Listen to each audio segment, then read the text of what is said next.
复活节是为了纪念耶稣的死和复活。在他生命的最后一周，耶稣经历了什么呢？第一天是星期日，如旧约所预言的一样，耶稣骑着驴子被人们簇拥着进了耶路撒冷城。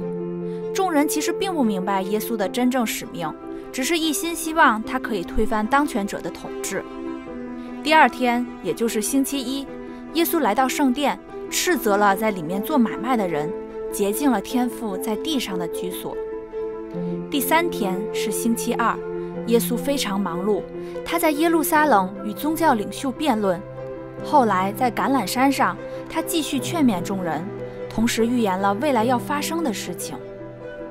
星期三这一天，我们所知甚少，圣经也并未记载耶稣的言行。这一天就好像是暴风雨前的宁静。到了星期四，大家都在为逾越节做准备。耶稣与门徒们吃了最后的晚餐。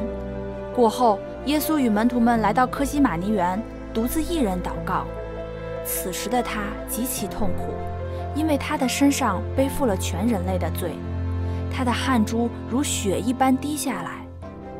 也就是在这一天晚上，有一个门徒出卖了他，使他被捕，而他所爱的门徒彼得也3次不认他。这一切都如他早先所预言的一般。星期五，也就是耶稣受难日的当天，前几天还簇拥着耶稣进城的人们，此时竟要钉耶稣在十字架上。在经历了长时间的折磨、鞭打以及羞辱之后，耶稣背负着沉重的十字架走到了独楼地，被钉在十字架上。在极度痛苦的情况下，耶稣死在了十字架上。但是这并不是结局。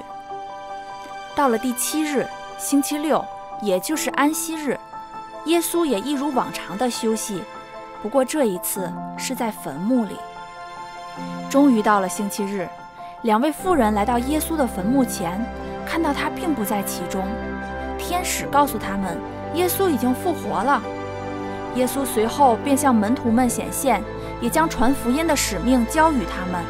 他随后便回到天上了。耶稣舍弃自己的生命，是为了抹去这世上的罪。他从死里复活，为我们带来了超越死亡的盼望。不管未来如何，我们都不要惧怕，因为耶稣是我们的希望。经上记着说，我们又借着他因信得进入现在所占的这恩典中，并且欢欢喜喜盼望上帝的荣耀。